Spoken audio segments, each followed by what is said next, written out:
my new responsibilities.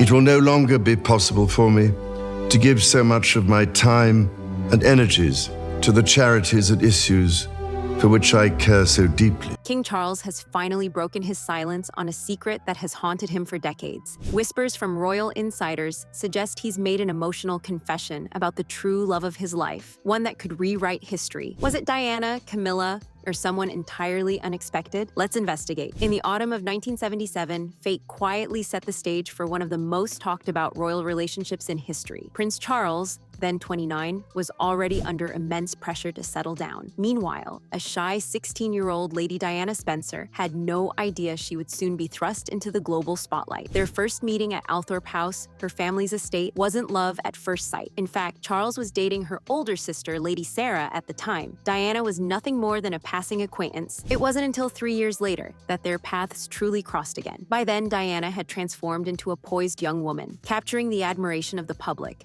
and the royal family. Charles was expected to find a suitable bride, and Diana seemed like the perfect choice. But was this really a romantic match? Or was it a carefully planned arrangement to secure the future of the monarchy? As their courtship began, the world believed in a fairy tale. Yet behind the royal spectacle, whispers suggested Charles's heart was never truly in it. Even as he moved toward marriage, was he secretly longing for someone else? On July 29th, 1981, the world watched in awe as Prince Charles and Lady Diana Spencer exchanged vows in a grand ceremony, with over 750 million people tuning in. It was hailed as the wedding of the century. Diana, dressed in an ivory silk gown with a record-breaking train, stepped out of the carriage like a true princess. The moment seemed picture perfect, but was it? During the ceremony, small but telling signs hinted at the deeper reality. Diana accidentally mixed up Charles's names, an innocent slip that many later viewed as symbolic. More notably, when asked if they were in love, Diana eagerly replied, "Of course." Charles's response, "Whatever in love means." His words sent shockwaves through the public, raising questions about his true feelings. As the couple left St. Paul's Cathedral and waved to the cheering crowds, everything seemed magical. But inside the palace walls, the pressures of royal life and unspoken emotions were already brewing. Was this the start of a lasting love, or just the beginning of an obligation neither of them could escape? Now, decades later, Charles's emotional confession forces us to reconsider. Was this truly a love story, or was it all just an illusion? The birth of their first child, Prince William, in 1982 seemed to mark a joyful chapter in Charles and Diana's marriage. As they stepped outside St. Mary's Hospital, the proud parents introduced their newborn to the world. Diana, despite the exhaustion of childbirth, radiated warmth, while Charles stood beside her, visibly pleased but composed. 2 years later,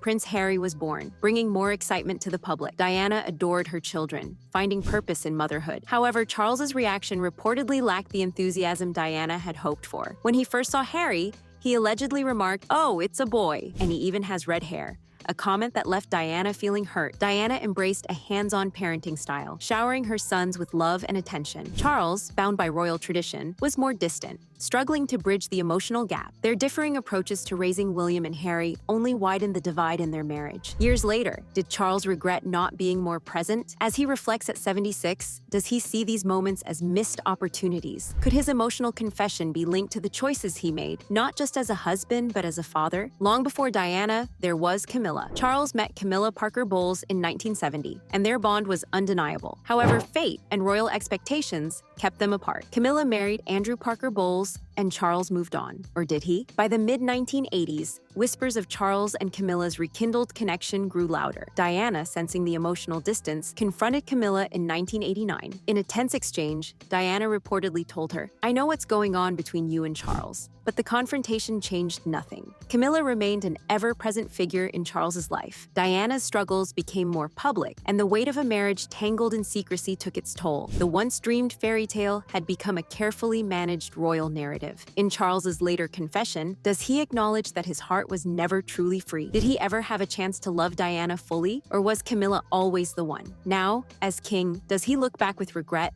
knowing the pain his choices caused? By the early 1990s, the cracks in Charles and Diana's marriage were beyond repair. Their official separation was announced in 1992, but the final blow came in 1995 when Diana gave a tell-all interview. Her words stunned the world. "There were 3 of us in this marriage, so it was a bit crowded." The monarchy faced one of its biggest crises. Public sympathy leaned heavily toward Diana, and Charles's reputation took a hit. The divorce was finalized in 1996, stripping Diana of her royal title. But even then, their story was far from over. Diana continued to capture the world's admiration, while Charles found solace in Camilla. But was it truly love, or just a longing for something familiar? His emotional confession at 76 suggests there's more to the story, one that even history has yet to fully uncover. On August 31st, 1997, the world awoke to the shocking news. Diana was gone. The public's grief was overwhelming. But what about Charles? Reports suggest he was deeply affected, despite years of separation. He personally traveled to Paris to bring Diana's body home, a rare moment of raw emotion. Some believe this was his way of acknowledging what he had never openly admitted, that Diana's presence had shaped his life in ways he never understood until she was gone. Even now, decades later, Diana's influence is undeniable. Her sons carry her legacy, and her impact on the monarchy remains strong. Does Charles's emotional confession reflect a deeper regret, one where he realizes the love he once had but never fully appreciated? For decades, the world has speculated about King Charles's true feelings. Was he ever truly in love with Diana, or was his heart elsewhere from the very beginning? Now, at 76, Charles has reportedly made an emotional confession that has left royal insiders stunned. The words he allegedly spoke, "I loved her," have reignited a debate that has never fully faded. But what do they really mean? Some believe this is the first time Charles has openly acknowledged the depth of his feelings for Diana. Was this an admission of regret, a moment of reflection? Or is it possible that, despite all the years of speculation, Charles genuinely loved Diana in his own way, but simply wasn't able to express it? Looking back, the signs were always there. The way he admired her ability to connect with people, his quiet support as she grew into her role, and the moments, though rare, where he seemed to show genuine affection. But the weight of royal duty, expectations, and unresolved emotions made their marriage far more complicated than the fairy tale the public was sold. Royal sources suggest that Charles has privately spoken about how Diana's presence never truly left his life. Even after their divorce, even after their public struggles, even after all the pain, she remained a part of him. Her influence was seen in their sons, in the way the public adored her, and in the way the monarchy was forced to evolve because of her impact. Some close to Charles believe his confession is not just about love, but about realization, realizing too late what he had and what was lost. The world saw Diana as a woman scorned, but did Charles, deep down, see her as the love he let slip away? Others argue that this confession is being misinterpreted. They believe Charles always loved Camilla, and that his words about Diana are more about respect and acknowledgement, rather than deep, lasting love. After all, his relationship with Camilla endured, even when it was tested by scandal and public disapproval. If Diana was his great love, why did he continue to fight for Camilla? The truth is, only Charles knows what's in his heart, but this confession at 76 forces us to ask, did he truly move on, or has he spent his life haunted by what could have been? Now, as king, Charles carries the weight of history on his shoulders. His emotional confession at 76 reignites the debate. Was Diana the love of his life, or was it always Camilla? Some believe he never truly understood Diana until it was too late. Others argue Camilla was his true companion all along. But one thing is certain, Diana's legacy continues to shape the monarchy, and Charles's own words suggest that even after all these years, she remains an unshakable presence in his heart. What do you think? Was this a royal love story, a tragic misstep, or something even more complex? Share your thoughts in the comments below.